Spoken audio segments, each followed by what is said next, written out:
Welcome to the Awakened Sober Podcast, a podcast about life and recovery through Christ.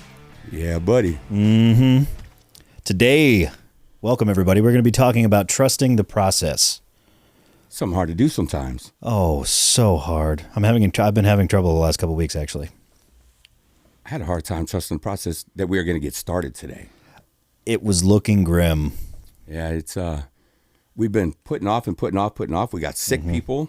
We got people with COVID, people with, I don't know, Jeremy has no voice. No voice, Probably the best he's ever bronchitis, sounded. I think, or something like that. So, yeah. Probably the best he's ever sounded. He does sound very, very good, I must say. Yeah. Yeah. And we have somebody new with us. You guys do. Ooh, welcome to the show, Kristina. Hey. Thank you. How are you doing? Doing good. She's just going to leave it at doing good.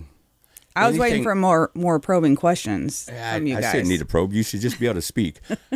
How far are we from? What's going on in your life? Daughter came home from Kansas City. She was out there since August. Came home today, back home for full time again. So She'll be here for at least the rest of the school year, I guess. Maybe. probably indefinitely. Probably indefinitely. I guess until she turns 18, right? Until it's off to college for her. And then bye-bye. Yeah. Then it's Bye. hopefully a good college. Yeah, College. Hopefully.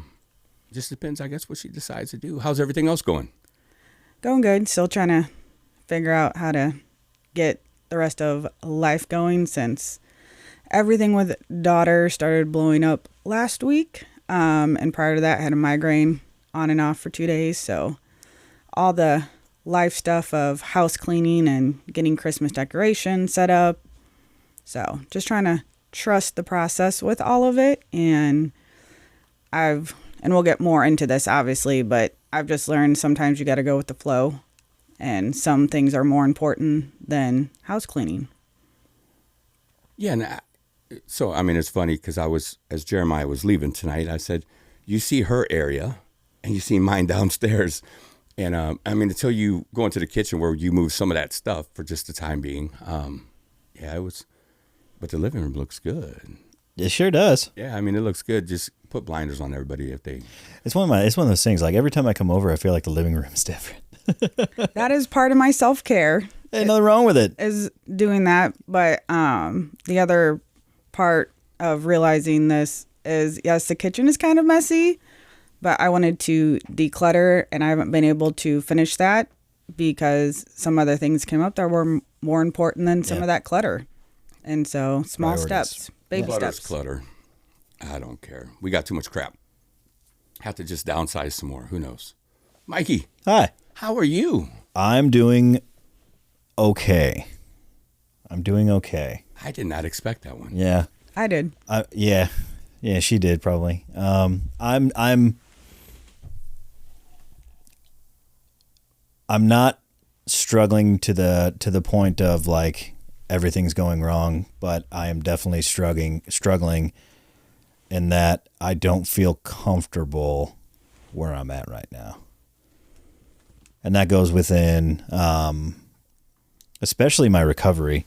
I haven't been really trusting the process. I feel like I've been kind of working my own plan instead of working God's plan, which I know we talked about amongst us a couple weeks ago. You know, when we get into our own way, typically bad things tend to happen. Oh, yeah. And I've kind of just been like patchworking, you know, trying to hold things together. Right. Trying to be that strong, you know, atypical man, which I think is just hilarious. But I've had to reach out and ask for some help lately, and luckily I've gotten it, and it's been really, really nice to see and nice to get that feedback. Because from the outside, everybody's like, you know, everything is fine. But from the inside, I feel like I'm grasping. Ooh. Yeah, I just think of the seas, just those waves overpowering, and you just can't get air and you can't see. Mm-hmm. Right now, I'm riding the wave. That's what I'm doing. So I know it's not going to last forever, but it's just one of those things, man. You don't know how.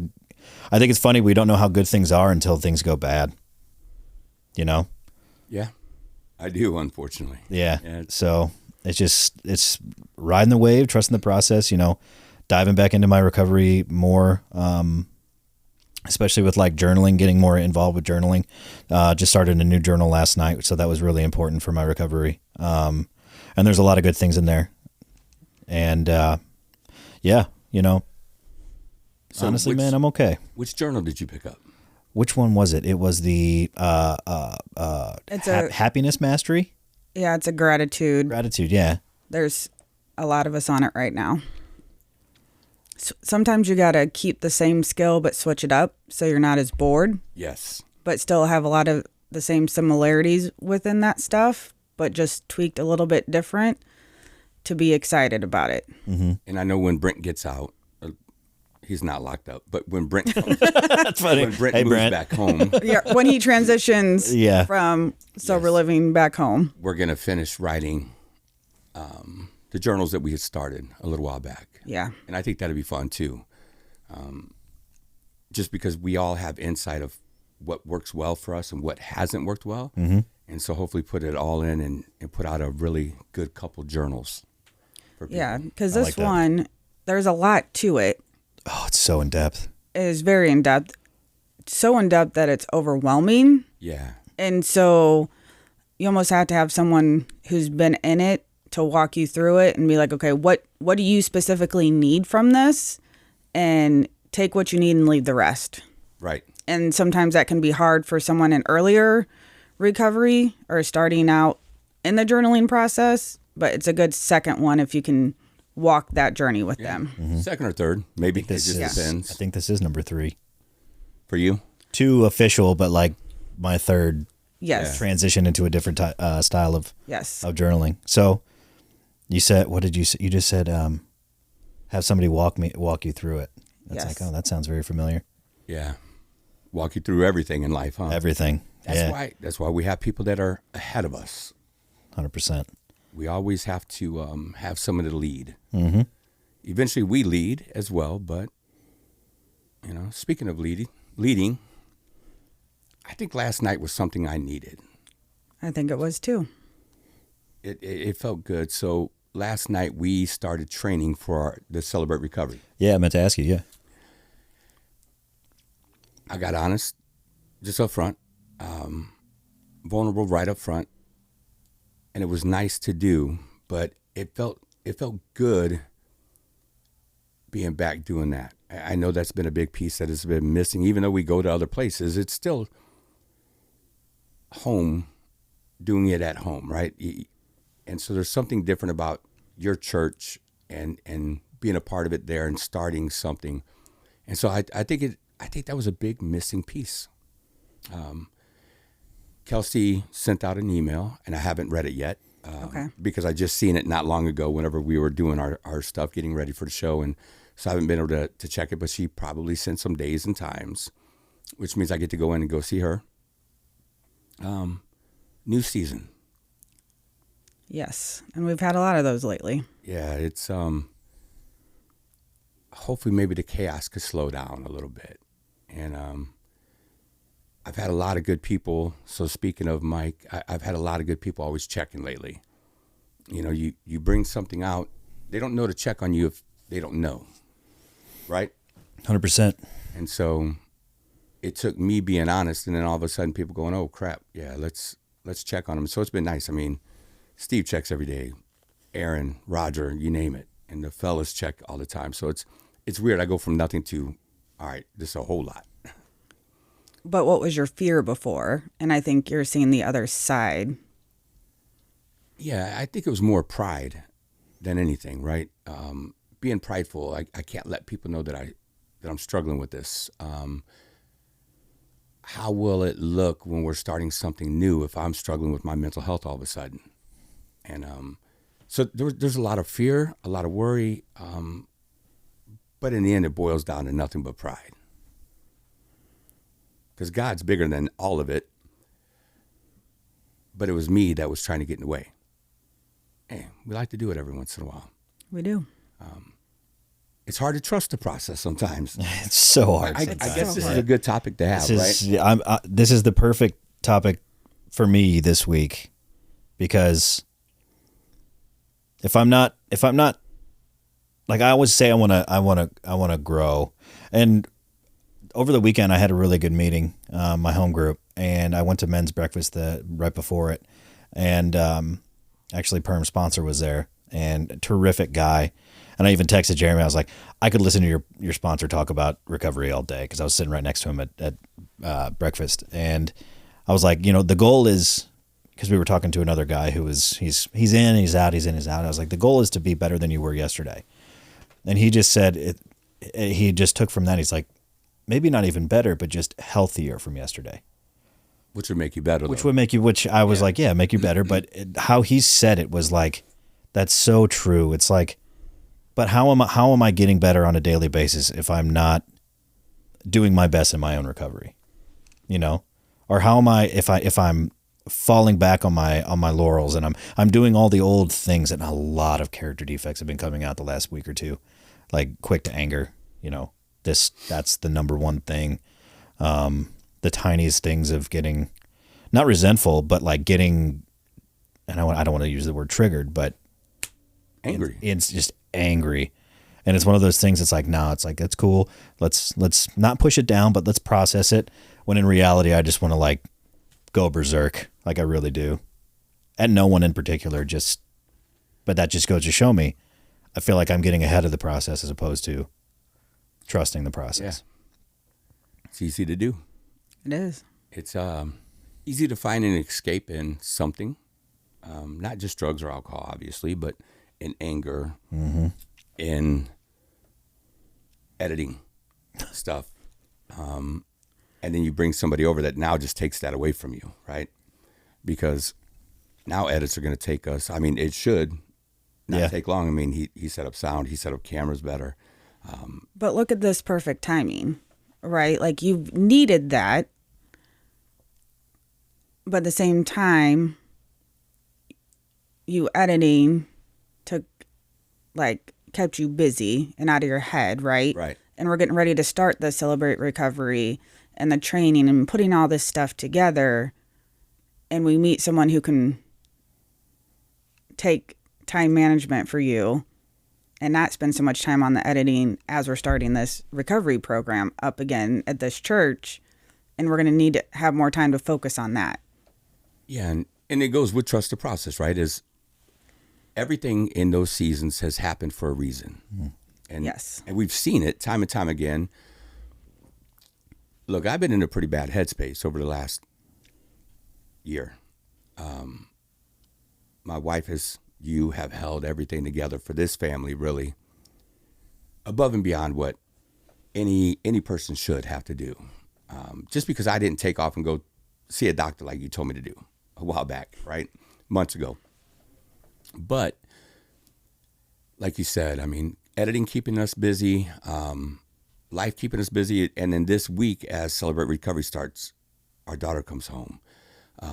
He comes over here. Everything just starts falling into place. We found out that we're going to go ahead and put the schedule out pretty soon, even though we don't have the one side of the building, so that way we could just start doing the services on the other side, because they broke down funding differently for us to where we could actually see it and know what we need to do and have to do to get started here and then keep moving forward. And things just seem a lot better at the moment.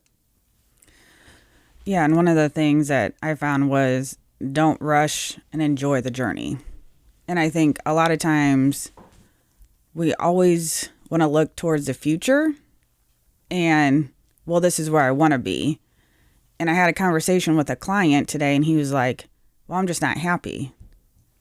And I'm like, okay, well, what would it make to make you happy? And I go, what do you want from life? And he goes, I don't know. And so I said, fair question. It's a fair answer, honestly. Right. But at the same time, you have this amazing life and the whole scope of things. And yet you're unhappy. You're not content. You're not joyful. But yet you don't even know what happiness would be for you. So you don't even have an expectation. And instead of us enjoying the journey, and that includes the hardships, we just want to rush everything. And we don't want to slow down and enjoy those moments. But how enjoyable are the hardships? They're not. But at the same time, Can I find joy in it? can I find joy and contentment in it? And then when I get through that hard time, I can look back and be like, I made it through that without drinking, without using, without self-harm, without X, Y, and Z, without isolating. I made it through this. And even though it was challenging, I came out on the other side. You can be grateful for the things. Yeah, I relied on God. I did these things. And that's where trust the process comes in, right? Mm-hmm. Yes. But how? I mean, look, let me tell you, I doubted. I've seen God at work in so many places, in so many lives. I've seen so many lives transformed right in front of me. I've had a front row seat for the last 11 years Yes. to life change. And where has my head been? Did I really trust much? Not in the last year. But have you had moments of trust? Yeah, I mean, if not, I mean, you know what I'd probably be out doing. Right. But man, it's a hard thing to do when you're in that storm. You know, you feel like the disciples sitting on that boat in that storm when they go and they wake up Jesus and they say, Master, we're going to drown, right? And that's how I felt. And how do we trust? I mean, they walked with Jesus. They seen miracles. I've seen nothing but miracles in lives. And yet it was the hardest thing to do is to battle this whole year. And I guess that's the hard thing is how, and we know we've been on this journey for so long. We see it time and time again. And it's just like, just be patient and enjoy. But when we're drowning, we can't see it. Hey, it's like Dory. Keep swimming. Just keep That's swimming. that's my go-to sometimes. Oh yeah, all the time. Because this year hasn't been easy for me either. I don't like seeing my husband struggle. I don't like seeing my daughter struggle. But at the same time, I've gotten these little glimpses of hope. And that's when I can trust the process. And I know God has a plan. And I don't like where I'm at. So it's like, just keep swimming, like Dory said. And it's stupid, corny stuff for me.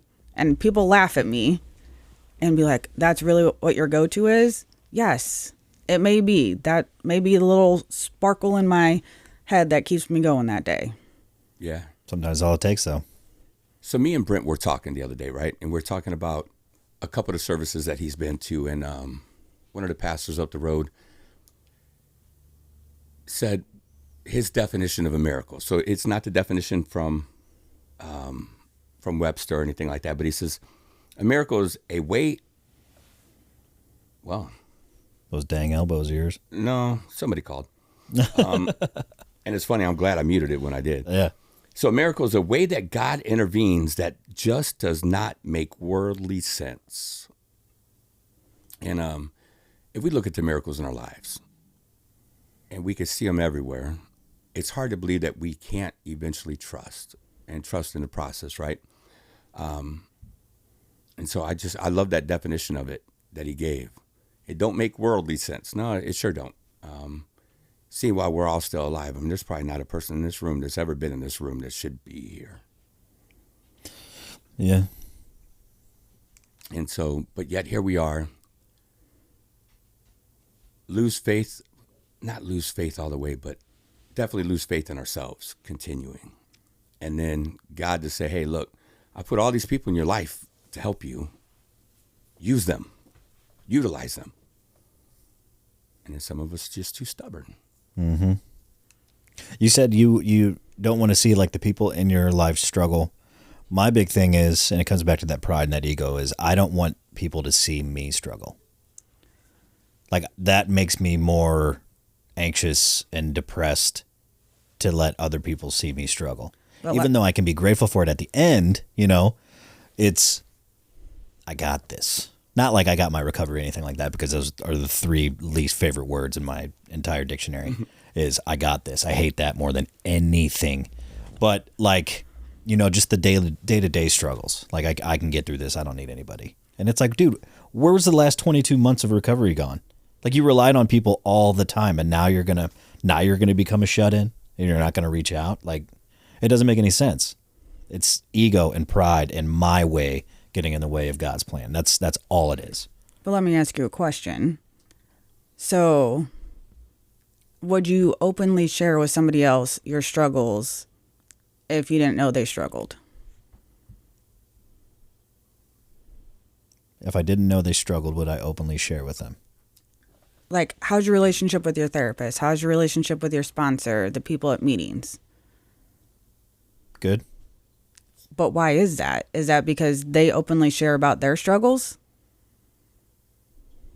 Yeah. So if they're relatable, then if that's helping you, then if we put it out there and say, hey, I'm struggling, I'm broken right now, or this isn't going well, how much are we helping somebody else? Because we're willing to say, hey, this is what I'm going through. Yeah.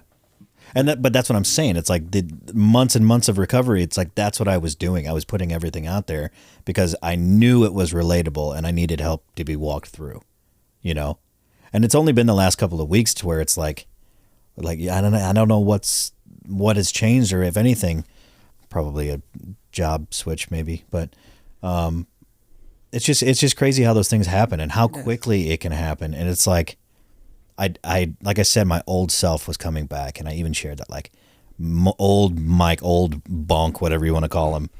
My nickname used to be Foul Play, so that guy is coming back, and I'm like, I hate that guy. I don't want to be that guy again, And I'm not afraid of like drinking or using or anything like that.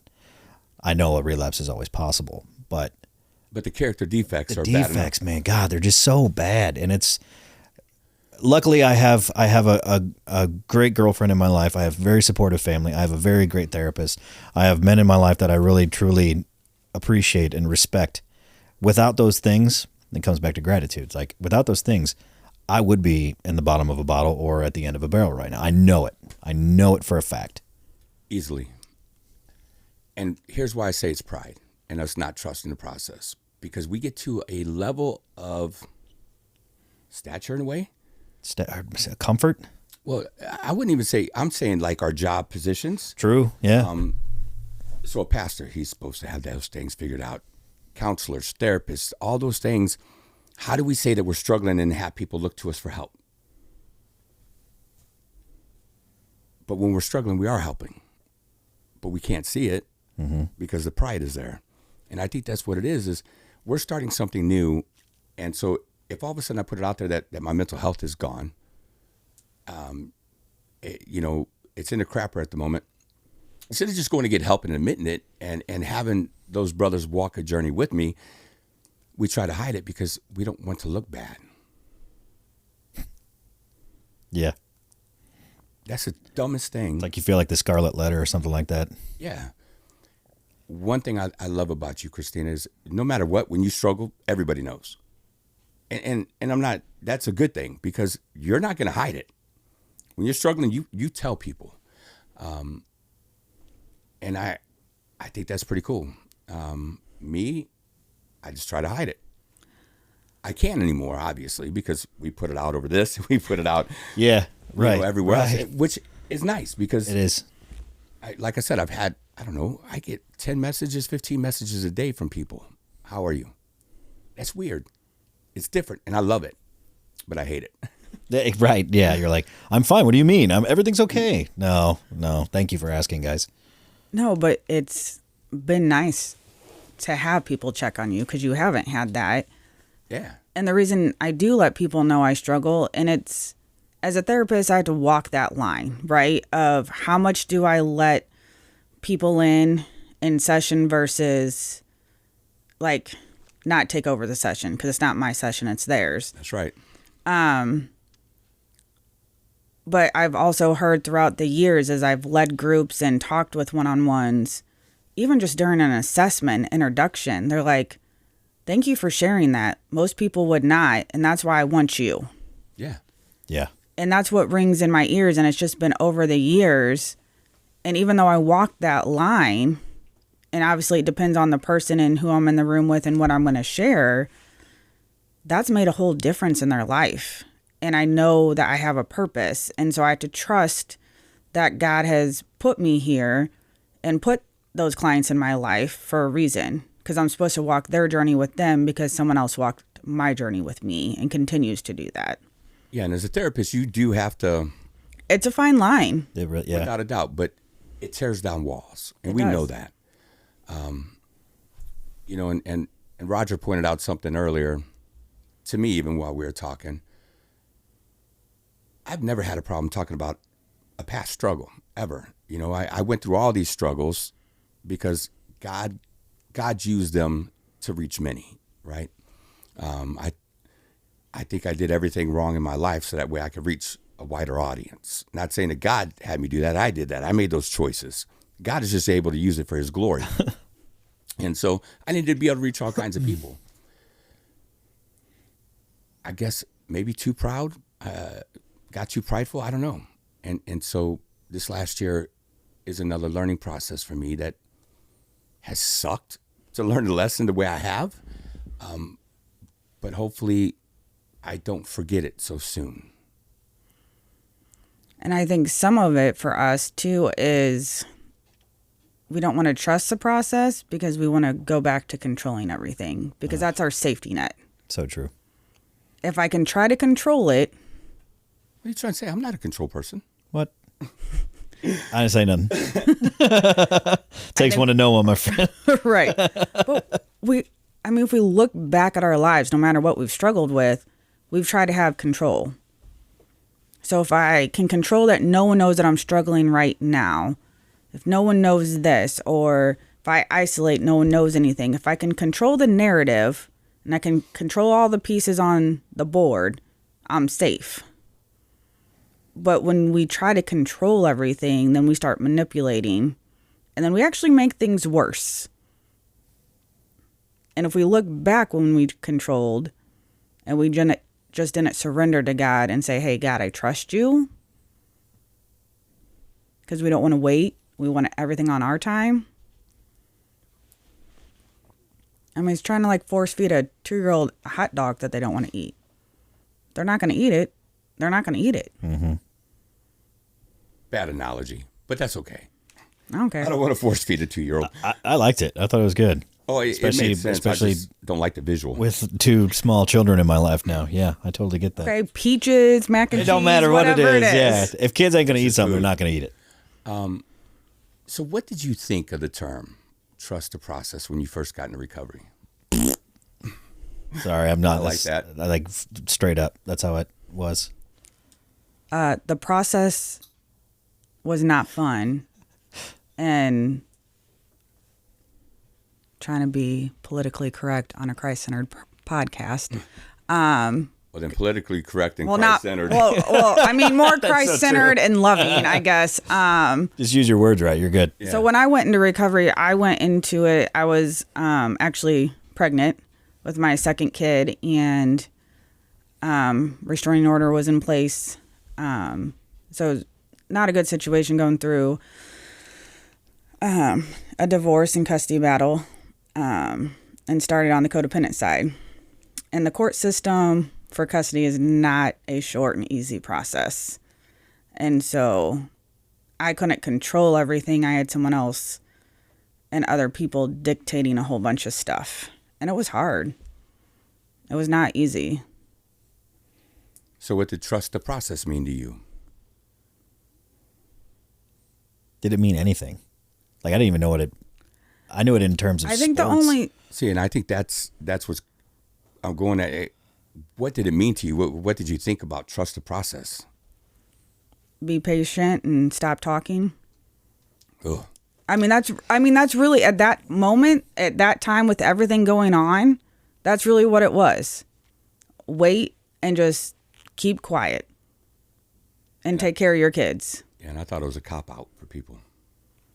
I thought it needed to be sped up. Like, what do you mean this is a process? I want 5 years sober right now. Instant gratification. Instant gratification. I mean, it comes back to that. Yeah. Instant gratification. That's where those character defects come in. Typically, those are all going back to, I'm angry, I want to do something, and I can't. Trusting that I have to trust the process that it's going to be okay in the end. So your adult tantrum? Yeah. What's wrong with that? I haven't actually done one in a while. I feel like one every year maybe might be good. I think that was one of my favorite questions when I led group, especially an outpatient, was what does your adult tantrum look like? Mm-hmm. Shutting up and isolating. But then again, I haven't had a really like a big, I wouldn't say tantrum. Would someone else say otherwise? Guaranteed. But they don't know. Oh, yeah. So Trust the Process was the title of a 1996 book on addiction recovery. Never knew that until we were talking about it the other day. And I'm like, where did the phrase trust the process really come from? And so it was first, I guess, in that 1996 book on addiction recovery. Now, you said something about sports. What was it in sports? So, yeah, it was the Philadelphia 76ers.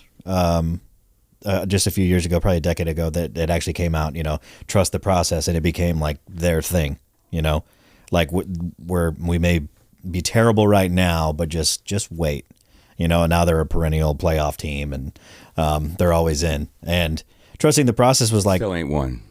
Huh? But still don't Still ain't win. one, no. Yeah. It's Philly, man. Yeah. But, sorry, Philadelphia. Trusting the process in sports to me went practice, practice, practice, You can get better every single day, Same as recovery. Same as recovery. Practice. Practice. Talk about practice. Yeah, that's what it was, and that's what it is to me still. It's if I'm doing the best of my ability every single day, that day will be a win. Even if I do that, some day might be losses. But if I get back up and I do it all over again tomorrow, at the end of a year, I'm going to have a lot more wins than I am going to have losses. Hopefully, yeah. No matter what, it's going to be a win if we trust it. Right. And I love how it's like you said, like, look at what happened by simply doing the things that we were doing. And we talk about it all the time. It's not the destination, it's the journey. So trusting the process is finding gratitude and being grateful for the journey that we are in right now. And then I'm going to jump back over to you. Sorry. But you said it's very easy to talk about my past faults. I find it very easy to do that, but it's hard to talk about right now. Yeah. You know what I'm saying? Like, but that's the thing. People know we have a past. That's right. why we are where we are. And we think that we've got this far, we're not flawed anymore. Or we're too comfortable. Or I shouldn't be. Right. I'm too good for that with the position that I hold. Exactly. And that's why that pride is it's a killer, man. It really is. So trust the process. It can help us to focus or trust on what we can control, the process rather than the outcome. It's hard to give up control. And I always like to say I'm not a control freak, but I know I am in certain things. I was saying certain things, yes. Other things, I can really care less about. Yes. Yeah, I hear that. Yeah. But I think we're all like that. We all have our OCD tendencies. Not that it would be a diagnosis, but there's all certain things that we care about being done a certain way. And if they're not, look out. Oh, yeah. All hell will break loose. Either we could get mad, flip tables. Yeah. Or we can let it go. But I think you said, Jesus Christ flipped tables at one point too. So, you get angry, you get angry. I love using that. Yeah, I know so you that do. way if I'm mad. Yeah. But Jesus did this. Jesus flipped tables.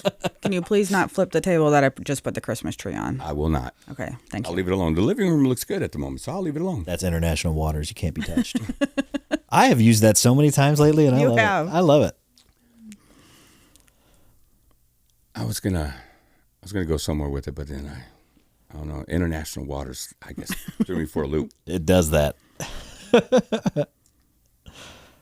Trusting the process is about trusting that anytime something is born, there's a process to it that gets acted out, and some parts of that process proceed more cleanly than others. I like that. And I was reading scripture, and I missed what he just said. You want me to say it again? Yeah, say it. Okay. Quote unquote, trust the process is about trusting that anytime something is born, there's a process to it that gets acted out, and some parts of that process proceed more cleanly than others. But that goes back to how do we act that out?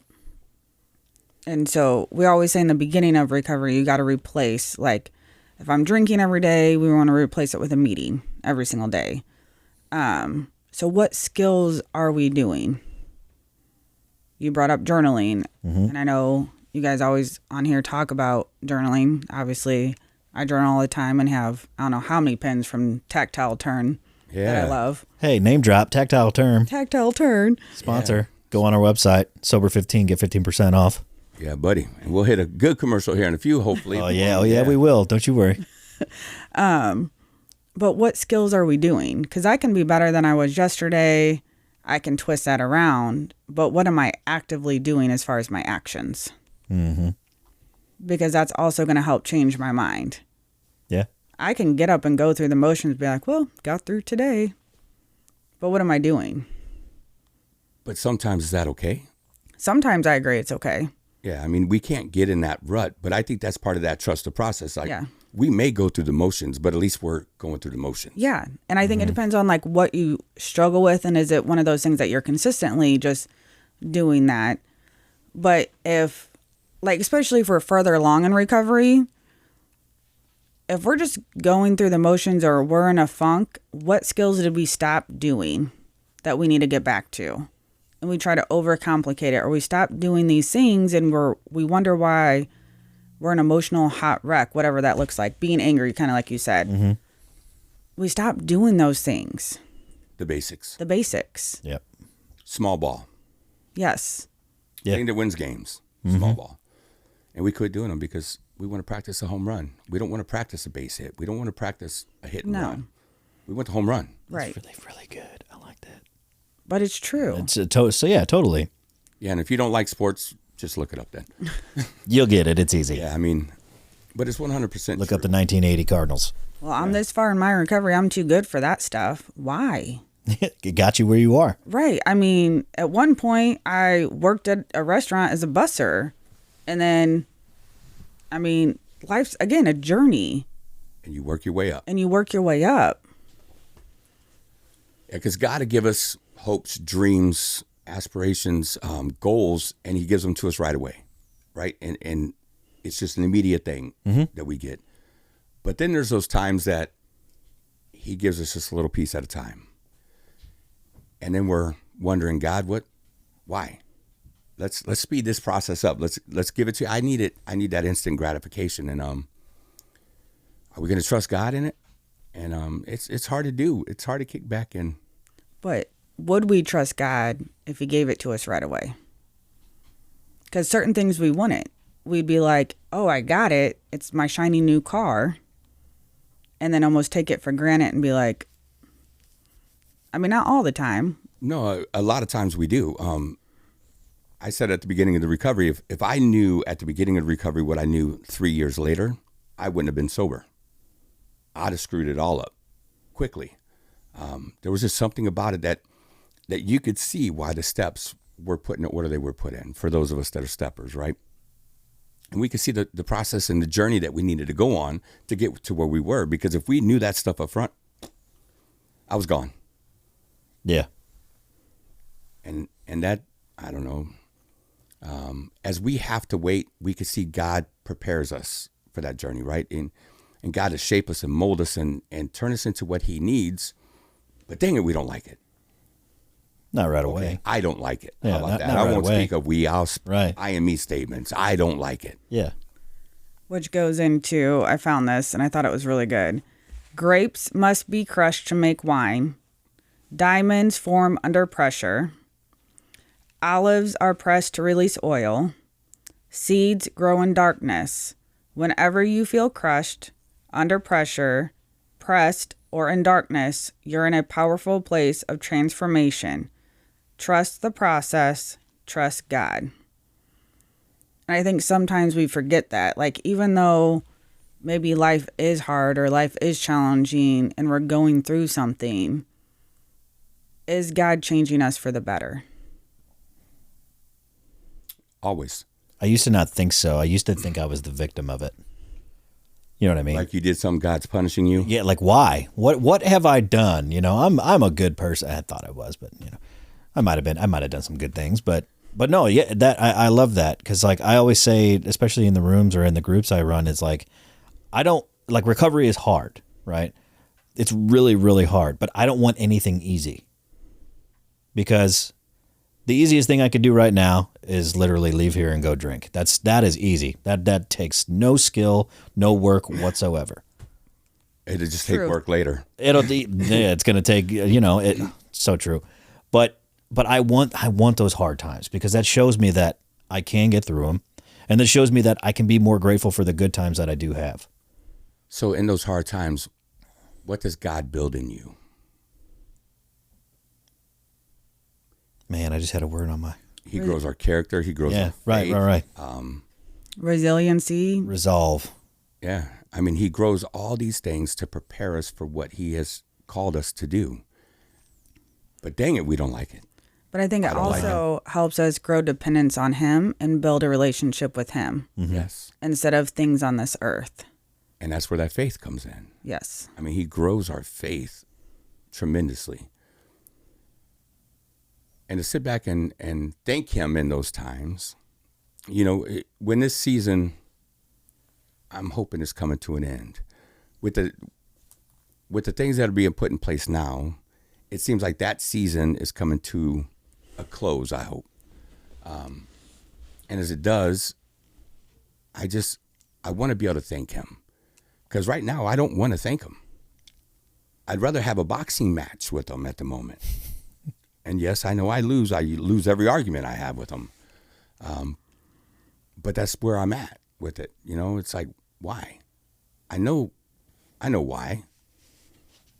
Because I needed to quit being a jerk. Because I needed to trust people. I needed to trust him. But I also needed other people in my life that I would allow to speak into it. And I'm sure there's going to be something at our new location that I need this for. And I think trusting the process and having those people in our life is trusting that the people God has put in our life, that we're willing to listen to them. Even when they're telling us the truth, and the truth is something we don't want to hear. Mm-hmm.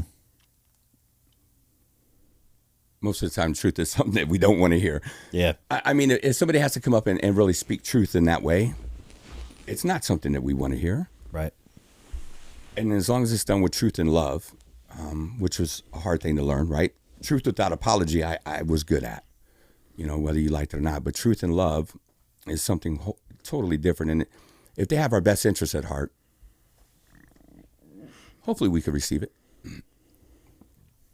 So in trusting the process, I love the example here. So 1 Samuel 16, God came to Samuel and told him, I've rejected Saul as king. So go to the tribe of Jesse where I have chosen one of his sons to be king. How hard is it to trust in that moment, right? I rejected Saul, and we all know how Saul was. He didn't have much of a temper. Not much of a temper at all. So Samuel was a prophet, but it didn't take a prophet to assume that the anointing of another king while Saul was on the throne might not go well. Yeah, I mean, you're going to be put to death, I'm sure. I mean, you had that coup coming. Yeah. Swiftly. So Samuel responded to God and told him that he would be killed if Saul found out. God then said, take a cow and put together a sacrifice to me and invite Jesse and his sons to the sacrifice. So when Samuel arrived in Bethlehem to speak with him, the elders in the town were afraid. After all, when a prophet appeared in those days, it meant that there was trouble. Samuel told them, don't worry, I've come to make a sacrifice to God, and you are invited. And that's when they talk about being chosen. And I don't want to go through all of it because we've been going for a while, and I think this has been a great episode. But there's a piece that I read the other day that I want to get to. Get better, not bitter. I hated hearing that too. Mm-hmm. I think I need to hear it right now, though. Get better, not bitter. It says David could have quickly become bitter in his waiting. But see, David doesn't become bitter. Why? Because David knew that God was using the process to bring about God's promise for him to be king. Because when all this was going on, I mean, it's not like it was a quick, hey, you're king. I mean, he still had to grow, be basically a nobody his entire life until that moment when God said, all right, I've shaped you, I've molded you, I've raised you up, and now you can do it. I don't like the season of waiting. The season of trusting that dang process. Mm-hmm. Well, you don't like waiting for anything. No. I mean, I know you guys have talked about the Shane Lane, which will never happen for you, but Gotta be cool. It would be awesome, wouldn't it? That'd be so awesome. You can call it whatever the heck you want. Yeah, I like Shane Lane because it just has a great ring to it. It does. It rolls off the tongue. You know, I mean, 120. Oh, man. Gone. Or even if I just wanted to do 50. Yeah. You could. It's your lane. You do That's whatever right, the heck. Shane Lane. But man, this world would be so screwed up if it was my way. And I know that. Look, I am grateful for the people God has placed in my life over this season. I'm not grateful for the season, but I'm grateful for the people that I have. And I can finally depend on somebody besides me. But I think that's what it goes back to is why don't we ever trust the process? Because we've never been able to trust ourselves or anybody else. And some of that's for some people church hurt, right? Because they look at God and Jesus and they put it together with religion and church instead of having a relationship Yep. with God and Jesus. And why would I trust anybody? I have so much pain because this person, you know, molested me when I was 16 and my parents told me no, I couldn't have the surgery that I needed to in order to play softball, so I can't trust them. And I can create this whole list, and we all can. So you want me to trust the process? You want me to trust the church that this guy said he was a Christian and did this to me? I don't want to trust anything. But then something happens and we slowly have, like, why did I come home after being pregnant and my mom was able to put me under her insurance to see a counselor who got me started in the recovery process? Like, that doesn't happen out of nowhere. Mm-hmm. And so we start looking at little things, and we can say it's a coincidence in the beginning, but that's where I think we start trusting something. And maybe it's not God right away, but then it develops over time. And Something bigger than ourselves. yes. I was gonna say, yeah. Because something, I don't care if you believe or don't believe. I mean, we've talked about it many a times. Right. You are not the end all be all. And if you are, you're in trouble. I mean, there's too many things that happen to be coincidence. Absolutely. And those of us that have been doing it for a while, we know better. We know better, but Yeah. yet, here we are. Here we are. Here we are. Falling back into the same old traps. I do want to say this one because I actually love this one. To trust the process is more than an unfilled phrase. It's an unshakable promise. The final outcome of what God is producing in his people is secured. Those whom God has justified truly, he will glorify fully. Even now, Christ has perfected for all time those who are being sanctified. Hebrews 10:14. It is a unshakable promise. Sanctified. Oh. You gonna go into all of those? I remember when you had to preach on and write a paper on all of those. Yes. But think about it. I mean, that's what we strive for, sanctification, right? We strive to be sanctified. And for people who don't know what that means. Okay, so prevenient grace, the grace that we get from God before we understand who he is or what grace is. Justified grace, we're talking about when we accept Jesus Christ as our Lord and Savior. And then sanctified, we are striving to be like Jesus. Some say we will never hit it this side of heaven. I mean, I don't see how we can, but that's what we strive for, to love like Jesus, to be like Jesus. And so that would be your prevenient, justifying, and sanctification or sanctifying grace.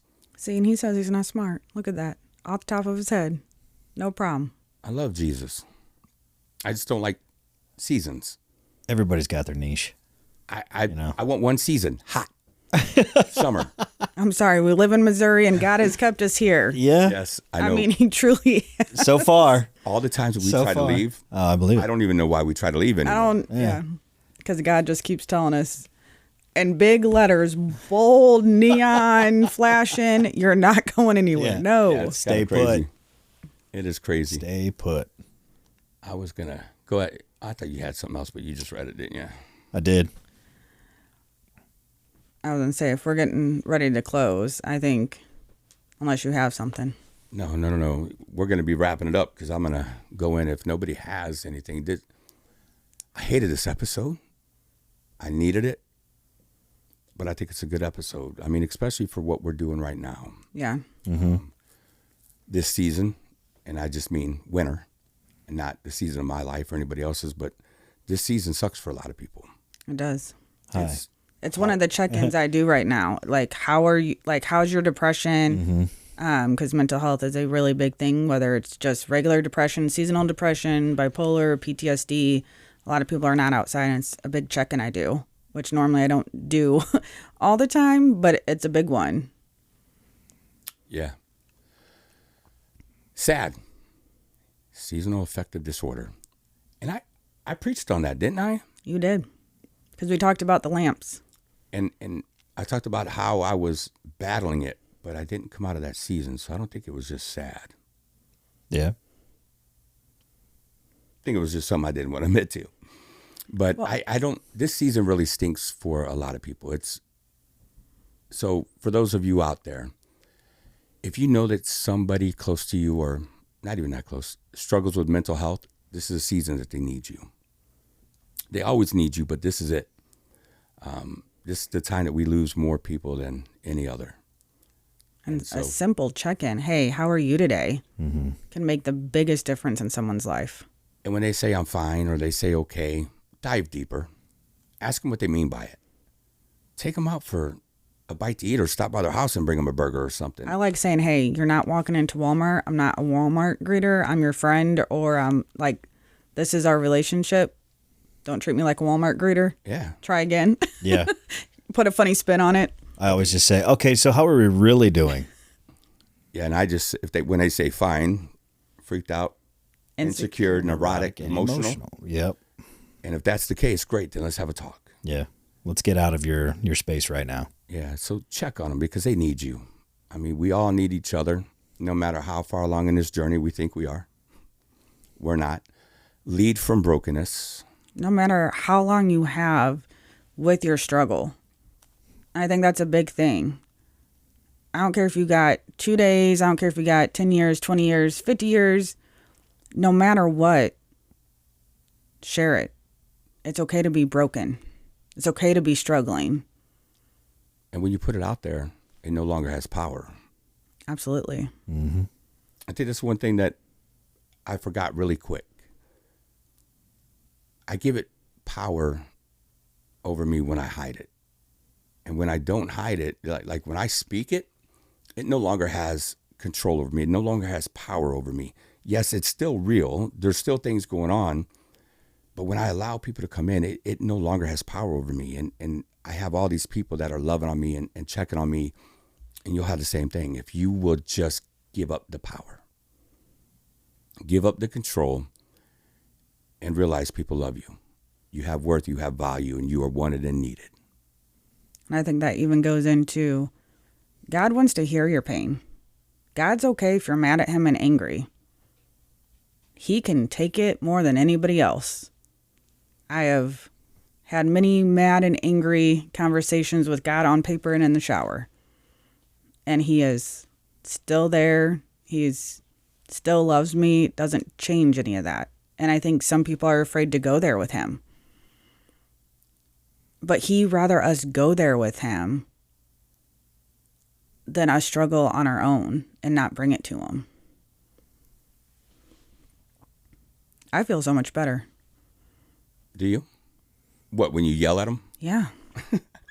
I don't know if I feel better for yelling at them. Well, because I start yelling at him and then it's almost, and this is just for me, And I'm so angry. And I'm really angry with him because I'm sitting there. I'm like, why is this happening? Why are you doing this? And I finally get it all out. And then like I start breaking down. And I'm like, okay, there's a point to this. This really sucks right now. Okay, God, I'm going to trust you. I know you love me. It's just part of the process, man. It's okay to be angry with him. Mm-hmm. I don't think anybody stated the definition. What is the definition? What, don't anybody else know the definition of that I word? just like hearing you say it because then you could tell a story behind it. This is true. Come on. Yeah, I don't need to always tell the story, but a series of actions or steps taken in order to achieve a particular end.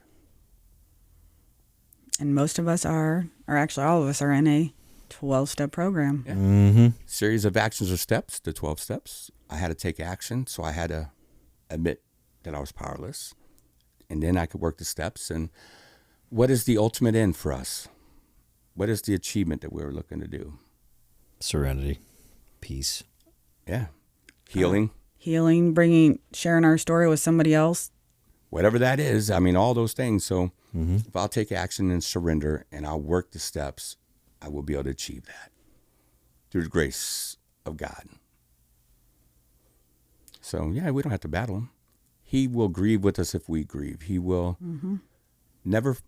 he'll never leave us. He'll walk the journey with us. And he always has. We see those drag marks, and then sometimes we see nothing but when he threw us over the shoulder. And, The footprints. yeah. I I just that like the one. drag marks whenever he's dragging us and we're kicking and screaming. Throwing a See, the adult tantrum. There see? it is. It It's works back. Hey, Big Perm can't throw a tantrum right now except for a silent one, apparently, right? right. I'm not kidding. He sounds like a disgruntled call-in person. Caller. Not like a caller, but like somebody you call for like a help desk. He sounds like somebody that definitely has been there too long and who does not want to work there anymore. And smokes way too many cigarettes. Way too many cigarettes. Got to lay off the cigarettes, Perm. So in closing, what do you got? You got anything, or did you already do you? I already did me, man. All right. Big Mike. Give it a mic. if you I like. feel so much better after this podcast. I'm glad that this was the topic this week because I definitely needed it. And I'll just second what Shane and Kristina said. If you know somebody, reach out to them. Even if you are struggling, reach out to somebody because, like we've all said, the more you get it out of your head, the less power it has over you. So, looking forward to next week, and yeah. Yeah, we got a couple good things coming up. We got a couple really good things coming up, so please stay tuned. Yeah, and look, we still have the giveaway going.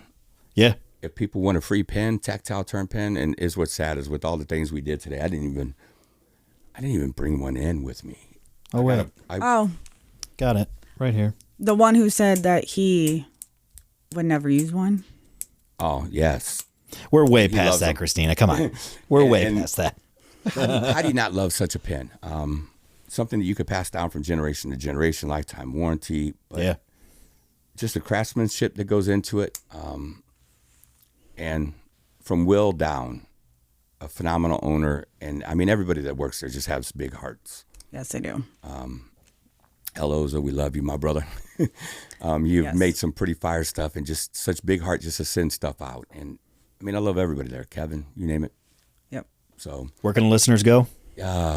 Awake and Sober. No, I'm just playing. TactileTurn.com. Go there, pick out a pen. Sober 15 is what you want to use, except for on a limited release. We had somebody hop on there and try to pick one up, and that's one thing I always forget to mention. So Sober 15 will get you 15% off of the best pen you've ever written with. I know that. And you can for put sure. whatever ink you want in there. Yes. But anytime I show them off, I showed them off last night at our training to some people, and they were like, dude, Yeah. love these. And you have all the different colors in your pens. I do. You still got that golf pen? Oh, yeah, it's outside. All right, then. It is outside in the car.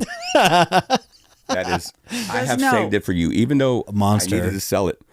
Yeah, because I want the saved coffee it. pen. Yeah. Oh, yeah. That's right. Yeah. I've saved it for you this entire time. And look, they have all kinds of metals and sizes. You're going to find something that you like. But most Absolutely. importantly, when you have something you like, journaling, the things that we tell you to do that nobody really likes to do, becomes easy to do. It does.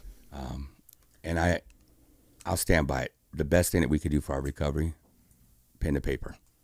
I will say if these two guys in here, and I know for a fact that they journal, if I can get these two guys in here to journal and it works for them, please journal. Yeah, it'll probably work for you too.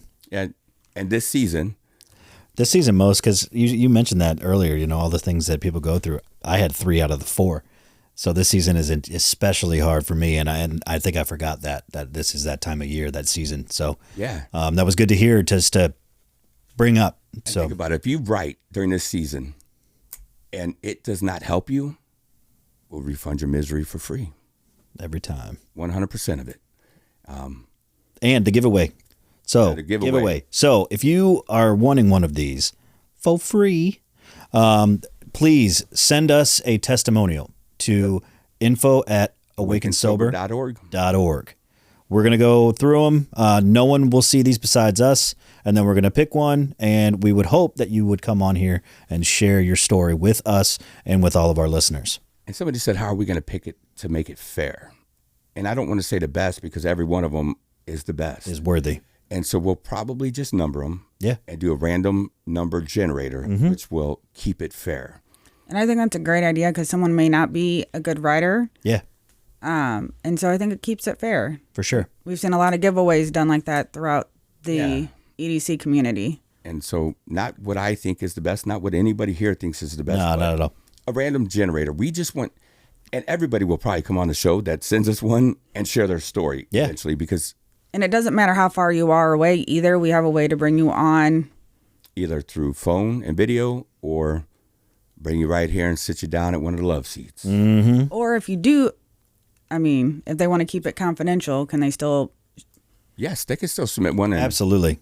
And win. And if they would prefer, we can actually take some of that and share it and not say who it is, because your story, God's story of your life, will impact somebody and it'll change theirs.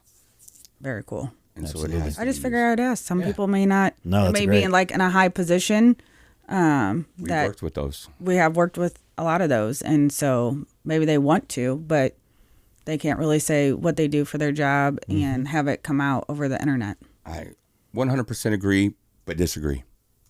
If anybody's in that kind of a position, whoever Yes. their employers. But sometimes we got to break down those walls, right? I know, but I'm just saying, yes, we'll keep it confidential, and we would love to share your story for you, because it will change somebody's life. Absolutely.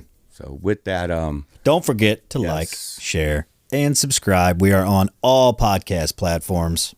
yes, we have been, man. Google finally updated their stuff. We're and good to go. Spotify, as long as I put out 2 episodes. Yeah. Yeah, we're absolutely. everywhere. We're good to go. Like, share, subscribe, do all those things, man. We love you guys. God bless you, and thanks for being here. See you next week. See ya. Deuces.